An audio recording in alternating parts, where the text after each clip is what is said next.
Fala pessoal, vamos falar então sobre a formação do povo brasileiro. A formação do povo brasileiro. O nosso país é um país de muita miscigenação. É um país onde nós não temos uma característica clara de uma feição de brasileiro. Porque eu, você e vários outros brasileiros temos características físicas diferentes, uns mais brancos, outros mais negros, um com a pele mais amarelada, mais avermelhada, olhos mais esticados, olhos mais abertos, olhos claros, escuros. Percebam a diversidade de faces que nós temos no nosso país. E isso tudo porque nos deu uma característica, digamos assim, de miscigenação. Essa mistura de povos formou essa grande nação que chamamos de Brasil. E como é que formou toda essa característica? As condições que formaram todas essas cores e caras do nosso país. Vejam, nós temos então essa organização de raízes étnicas brasileiras. Nós temos lá no começo então o nativo indígena, que já vivia na terra, que foi alcançada pelo branco. Esse descobrimento do Brasil, que muitos também chamam de conquista, acabou trazendo a primeira forma de miscigenação. Essa situação de opressão do branco causando sobre o índio acaba gerando essa primeira miscigenação. Dessa maneira, então, nós temos aí a chegada mais para frente do negro africano, trazido a contragosto para a nossa terra, porque eles acabavam servindo como mercadorias. Era as máquinas de transformação ou criação da mão de obra naquela época, o trabalho escravo, algo que pode envergonhar todo o nosso país, algo que jamais deveria ter acontecido, mas infelizmente aconteceu.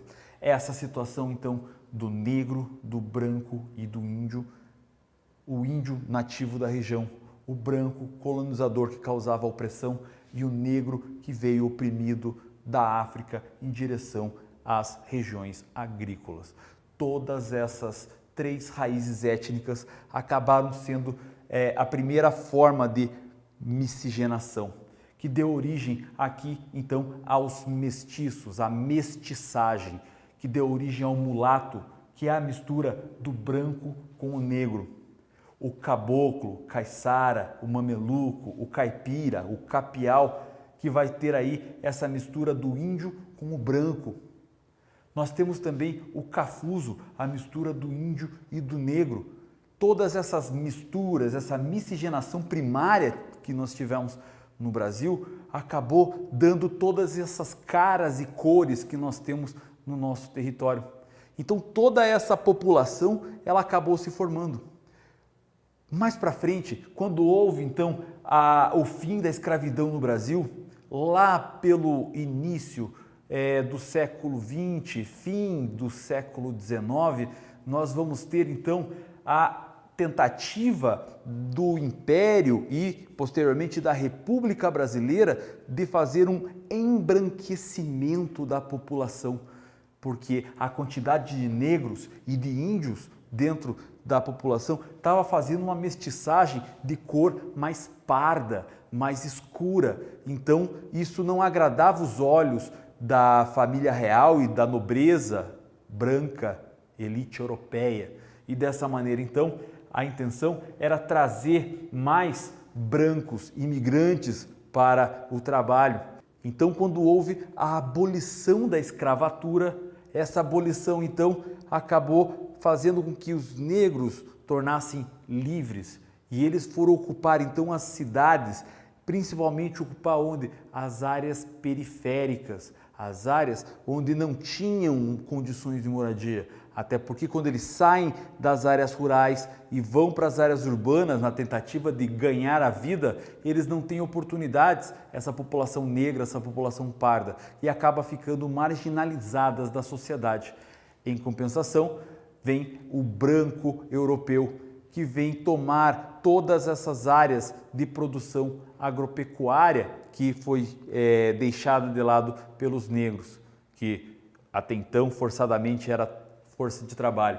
Dessa maneira, então, os brancos, os italianos, vindo os alemães, os espanhóis, os ucranianos, poloneses e também os asiáticos, principalmente os chineses, os japoneses, vindo para a terra para continuar essa mistura. Continuava essa mestiçagem do mulato, do caboclo, do caiçara, mameluco, caipira, capial, o cafuso, mas agora nós tínhamos ainda uma outra mistura, a mistura de todos esses com o asiático, que passamos a chamar de Ainako. Ainako, a palavra em japonês é justamente essa, misturado. E essa ideia de miscigenação, ela só vai dar continuidade, uma vez que toda essa população vai continuar fazendo essa mistura.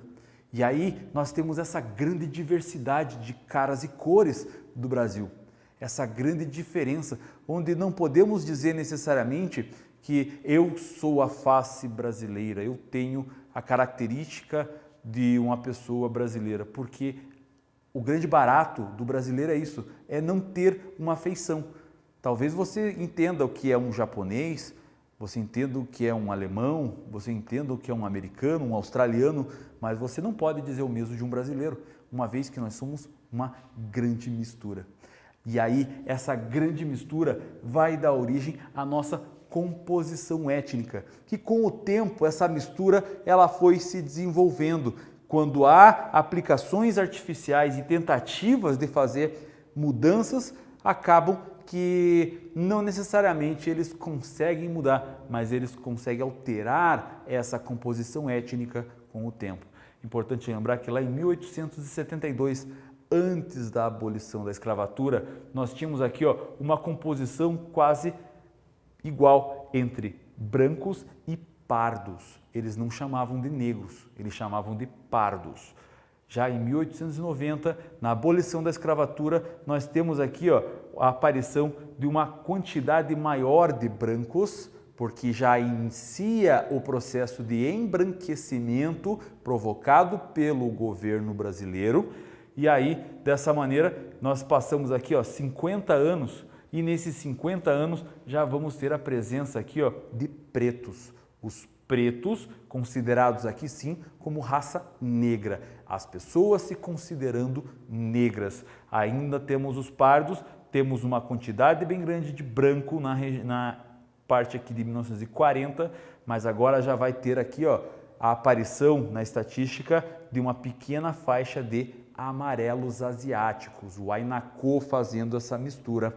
Aí vai acontecendo que 10 anos depois a presença do branco ainda é bastante dominante, mas o pardo e o negro já começam a ter uma força maior em todo esse processo.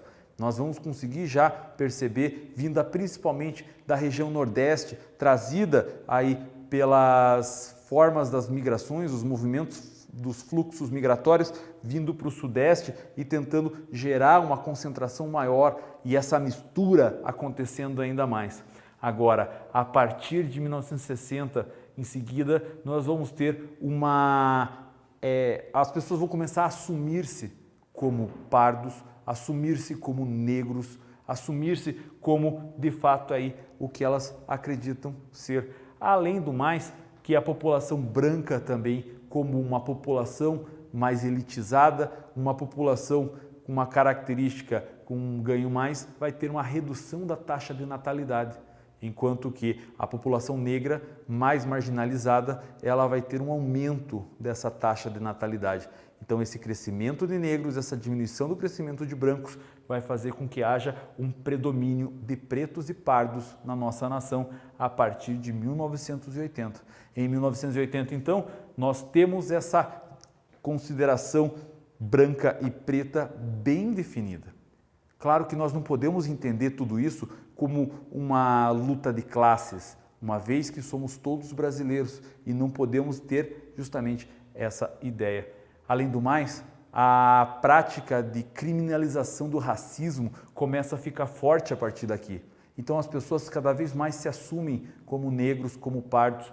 Então nós vamos perceber agora, em 1991, um predomínio da população negra no nosso país. Só que da mesma forma que nós temos esse predomínio da população negra do país, nós temos a população negra que recebe os menores salários, a população negra quem tem aí as piores condições de vida e quase não tem as mesmas oportunidades que a população branca. Por isso que nós precisamos unir esse país de uma maneira em que não vejam as pessoas pela cor da sua pele, mas sim pela sua consciência e seu caráter. Eu vou ficando por aqui, desejando para vocês uma boa aula. Muito obrigado por ter assistido e tchau, tchau.